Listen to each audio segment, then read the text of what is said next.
J'y retrouve mon homologue américain, ainsi que tous ceux qui, de près ou de loin, comptent dans le monde de la défense et des armées.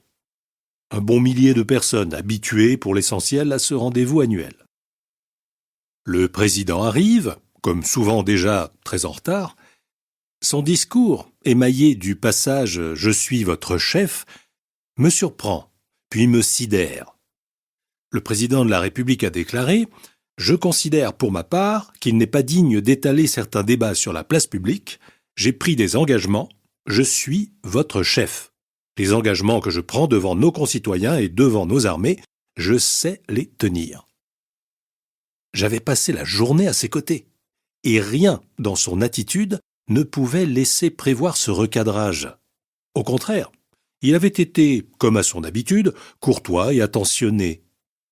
Le général Joe Dunford, CIMA américain, bien que ne parlant pas français, pressent une forme de malaise. Après l'avoir salué, je m'éclipse, avant même le départ du président, afin d'éviter toute question des journalistes présents.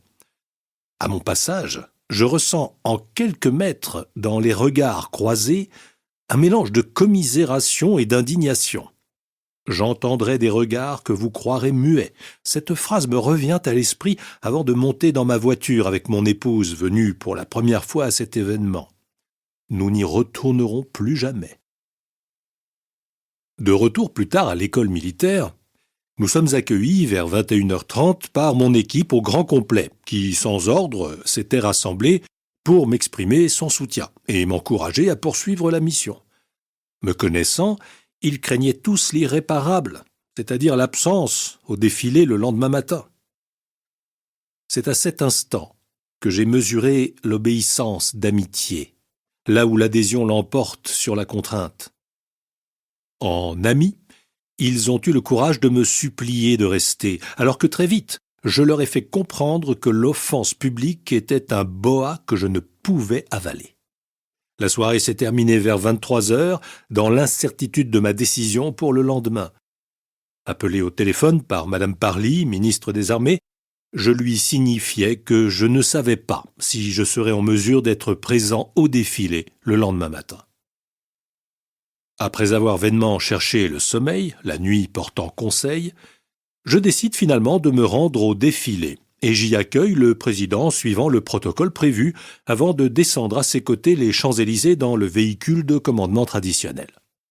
Je ne voulais pas gâcher le défilé de ces magnifiques soldats, marins et aviateurs pour qui cet exercice du 14 juillet à Paris est un grand honneur.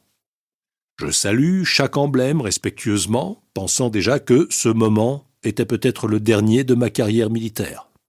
Une sorte d'adieu aux armes sans ordre du jour. Mon 4e 14 juillet. Probablement le dernier, pensais-je à ce moment. La suite m'amènera à démissionner dès le lundi 17. Démission refusée par le président à l'issue d'un entretien de plus d'1h30, en tête-à-tête strict, puis acceptée le surlendemain matin lors d'un entretien plus court. Je tairai le contenu de ces rencontres qui ne regardent que le chef des armées et son chef d'état-major. Je tiens à préciser que je n'ai pas été limogé, mais que j'ai bien démissionné de mon plein gré. À aucun moment le président ne m'a demandé de partir, c'est une litote. Les propos du président de la République le 13 juillet au soir ont constitué le déclencheur de ma démission. Le lien de confiance était rompu entre nous. Mais la vraie raison était un désaccord de fond. Et cette journée du 13 juillet en était une illustration. Europe en panne, Amérique imprévisible, budget des armées sinistré, incohérence entre les menaces, les missions et les moyens. J'ai considéré, en conscience, qu'il était de mon devoir de partir. Un haut fonctionnaire doit parfois, par obéissance, avaler des couleuvres. Tout est une question de diamètre. Quand il risque de s'étouffer au regard de ses convictions, il doit en tirer les conclusions, avec dignité mais avec courage. Là est la différence entre l'exercice du pouvoir et l'exercice des responsabilités. Évidemment, il est plus confortable de fermer les yeux.